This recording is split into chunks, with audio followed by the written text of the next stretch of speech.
ଏଗୁଡା କଣ ସବୁ? ଆଙ୍ଗୁଳି ଆଙ୍ଗୁଳି। ଏଇଟା କଣ?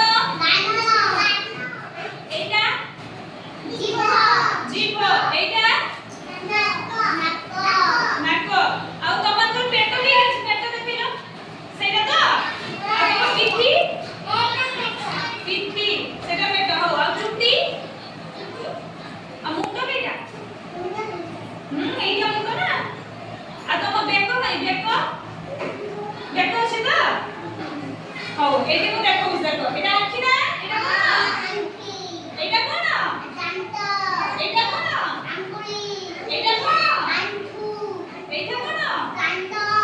ଏଇଟା କଣ? ଏଇଟା କଣ? ଏଇଟା କଣ? ଏଇଟା ପାଟି ଆ କରୁଛି ସେ।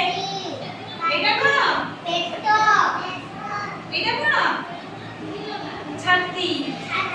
ଏଇଟା କଣ? କହୁଣି। ହାତର ଯୋଉ ଏଇ କହୁଣି ନାହିଁ, ଏଇଟା କହୁଣି। ହରେ କୃଷ୍ଣ ଆସିଲ ଏଠି ଗୋଟେ ଗୋଟେ ସବୁ ଚିହ୍ନି କହିବ ତାଙ୍କୁ। ହଁ ତମକୁ ବି ଡାକିଲି। କୃଷ୍ଣ ପରେ ତମେ ଆସିବ ହେଲା। କୃଷ୍ଣ କୁହ ତମ ମୁହଁକୁ ଚାହିଁ, ତମ ଶରୀରକୁ ଦେଖିକି କୁହ। ଏଇଟା କଣ? ଆଖି। ଏଇଟା କଣ? ଏଇଟା କଣ? ଏଇଟା କଣ? ଏଇଟା କଣ? ଏଇଟା କଣ? ଏଇଟା କଣ? ଆଉ ଏଇଟା କଣ? ଆଙ୍ଗୁଳି। ଆଉ ତମ ଦାନ୍ତ କାଇଁ ଦେଖେଇଦେଲ ସମସ୍ତଙ୍କୁ? ସମସ୍ତଙ୍କୁ ସେମାନଙ୍କୁ ଦେଖା। ଆଉ ତମ ଓଠ କାଇଁ ଦେଖେଇଲ? ଓଠ ତମ ଜିଭ ଆଉ ତମ ଗାଲ କେଇଟା? କୃଷ୍ଣ ଗାଲ ଦେଖେଇ ଦିଅ। ଆଉ ତମ ବେକ ଦେଖେଇଲ କୃଷ୍ଣ। ଜାଣିପାରିଲ ତ? ଏଇ ସମର ଜାଣିଲ? କୃଷ୍ଣ ପାଇଁ ଗୋଟେ ଶାଢ଼ୀ ଦେଖେଇବେ। ଯାଅ କୃଷ୍ଣ ବସିବ। ସମର ଆସିଲ। ହଉ ଏଇପଟେ ବସ। ତମେ ଆସ, ଦି ଜଣ ଆସ। କାଟି ଆସ।